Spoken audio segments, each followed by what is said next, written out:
नमस्कार शेतकरी मित्रांनो, आवड मोसंबी शेतीची या यूट्यूब चॅनलमध्ये पुन्हा एकदा आपलं स्वागत।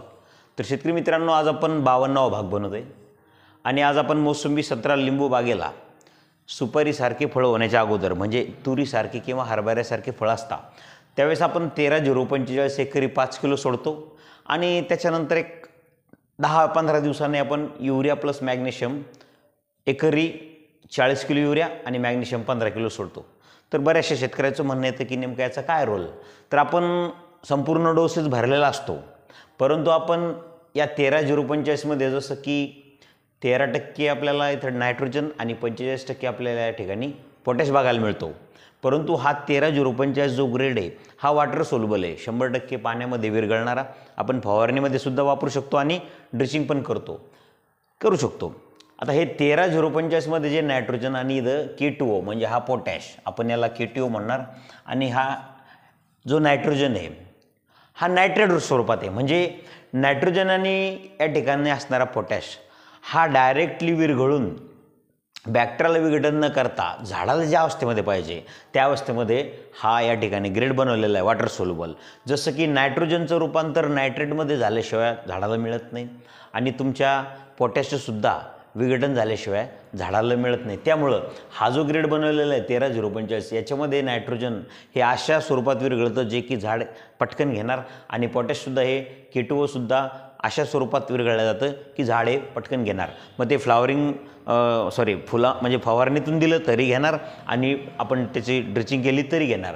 तर 13-0-45 हा जो ग्रेड आहे हा सेल्स मल्टिप्लाय करणारा ग्रेड आहे आणि यातील नायट्रोजन हे नायट्रोजन झाडाला मिळाल्यामुळं तुम्हाला माहीत असेल, नायट्रोजनमुळं तुमच्या झाडामध्ये अन्न निर्मितीचं कार्य चांगल्या प्रकारे होतं, कारण सूर्यप्रकाश संश्लेषण क्रिया फोटोसिंथेसिस ज्याला म्हणतो आपण, तर ती जलद गतीने त्या ठिकाणी होते। आणि पोटॅशचं काम आपल्याला माहीत असेल की झाडामध्ये परिवहनाचं काम करते, जसं की तुमच्या पानामधले जे अन्न शिजतंय ज्याचं ग्लुकोजमध्ये ज्याचं प्रोटीनमध्ये रूपांतर होणार ते सगळं फळाला फुलांना पोचवण्याचं काम या ठिकाणी पोटॅश करतो।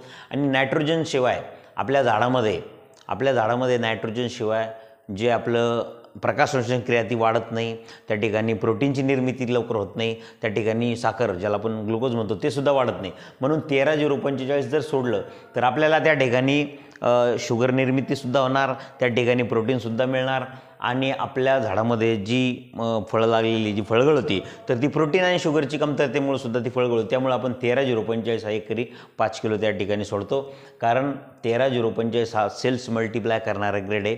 त्याच्यानंतर आपण 15-1 दिवसाने युरिया देतो, तर मग युरिया हा आपण जो युरिया देतो हा अमोनियम स्वरूपातला देतो आणि आपण सल्फेट स्वरूपातला अमोनियम सल्फेट जरी युरिया दिला तरी चालतो, परंतु अमोनियम सल्फेट हा युरिया गरम असतो आणि उन्हाळ्यामध्ये आपण तो न वापरता आपण सरळ अमोनियम जो 40 किलो बॅग असते तो युरिया जर वापरला तर तो थंड असतो, भले त्याला थोडंसं अवधी लागतो बॅक्टेरियाच्या माध्यमातून पोहोचायला, परंतु थंड असतो।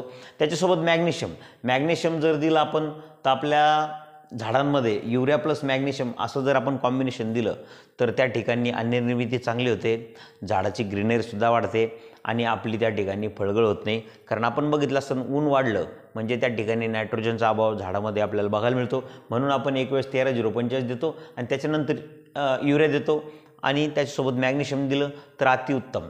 तर शेतकरी मित्रांनो, 13-0-45चं कार्य आणि युरिया आणि मॅग्नेशियम देतो त्याचं कारण आपली फळगळ होणे, सुपारीसारख्या अवस्थेपर्यंत मोसंबी संत्रा बागेमध्ये विशेष करून फळगळ होत असते, तर ही फळगळ कमी होण्यासाठी आपण हे उपाययोजना केलेल्या असतात। आता नॅचरली फळगळ तर होतेच, सर्व काही फळं झाडावर टिकून राहत नाही, त्यासाठी झाडाची ग्रीनरी जबरदस्त असणं गरजेचं आहे, झाडामध्ये पानसंख्या जास्त असणं गरजेचं आहे, पानाची साईज मोठमोठी असणं गरजेचं आहे, जेणेकरून आपल्याला त्या झाडापासून अधिक उत्पादन हे मिळेल।